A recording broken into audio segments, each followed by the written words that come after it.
iresaka makasika any amin'ny fitsaran'Andriamanitra indraindray izy io de eritreretin'ny olona tsy misy indraindray izy io de eritreretin'ny olona rediredy ny anahoana zany fitsaran'Andriamanitra zany ary raha ovino misy sa tsy misy fa io problème mieritreritra zany fa zao hoe baiboly de milaza ao amin'ireo toko fa 7:7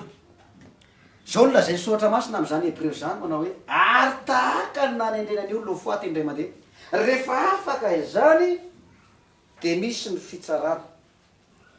zany hoe tsy maintsy andalo anolohan'ny fitsaran'Andriamanitra za zay miteny ty ianao zay mijery ahy io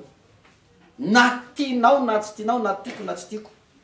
de ozy ny apôstôly Paoly eo miteny eo amin'ny Korintianina faharoa toko 5:10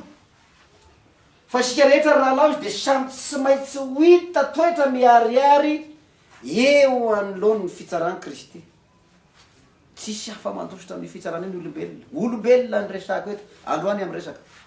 raha tsy maintsy andalo amin'ny fitsarana io zasy ianao mila miomana vao tonga voafaka eo fa raha sanatrika tsy afaka amin'ny fitsarany lanitra eo de ozy ny apokalypsy manao hoe anana ny anjarany any amin'ny fary hafa sy solo fary any amin'ny fahafatesana faharoa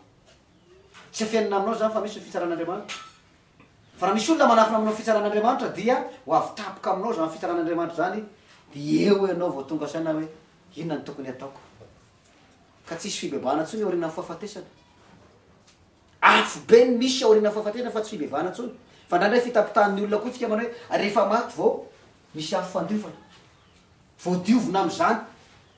ka raha izany ahoana miampisy olona ho very fa tsy miandry rehefa maty de any am-piangonana ny rendez-vous tsisy azy zany tsy maintsy miariary eo alohan'ny fitsaran'Andriamanitra izasy ianao fahamarinana fahamasinana tompoko no ahafahana miala amin'io fitsaran'Andriamanitra io fa aza manantena no ho afaka eo raha tsy marina aza manantena no ho afaka eo raha tsy masina dikan'izany zany mivonoana fa ho avy Jesosy makasitraka tompoko maraka siripitoetra ty am'izao tontolo zao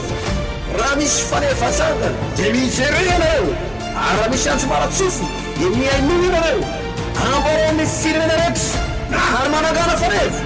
tory hoe fazafezana